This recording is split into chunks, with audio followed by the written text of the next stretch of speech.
Star प्रवाह माझ्यासाठी एक हळवा कोपरा आहे.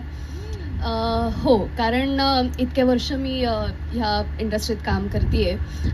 पण प्रत्येक कलाकाराला एक ओळख निर्माण करायची असते आणि तसा प्रोजेक्ट आपल्या नशिबी यावा किंवा तसं पात्र आपल्या नशिबी यावं अशी प्रत्येकाची इच्छा असते. ती इच्छा स्टार प्रवाहाच्या मार्फत अप्पूने पूर्ण केली होती. अप्पू माझ्या वाट्याला आली आणि अप्पू म्हणून एक ओळख मला मिळाली आणि त्याच टीमबरोबर त्याच चॅनलबरोबर स्टार प्रवाहाबरोबर मी परत एकदा एक नवीन मालिका घेऊन येते. लग्नानंतर होईलच प्रेम. त्यामुळे मी प्रचंड खुश आहे आणि ह्यामध्ये माझे सहकलाकार आणि माझी लाडकी ताई आमचं नातं तुम्हाला दिसणारच आहे ह्या मालिकेमध्ये. आणि मला ज्यांनी ही संधी दिली ते म्हणजे शशांक सर, ते समोर बसलेच आहेत.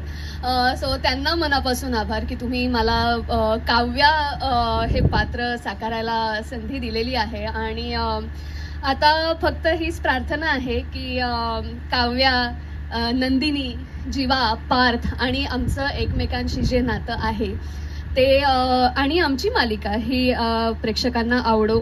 आणि आज ह्या मुंबईच्या अथांग समुद्रात आपण आहोत आणि तसंच अथांग प्रेम ऑडियन्स आमच्या मालिकेला मिळो आणि स्टार प्रवाहाला मिळो हीच सदिच्छा आहे. आणि काव्याबद्दल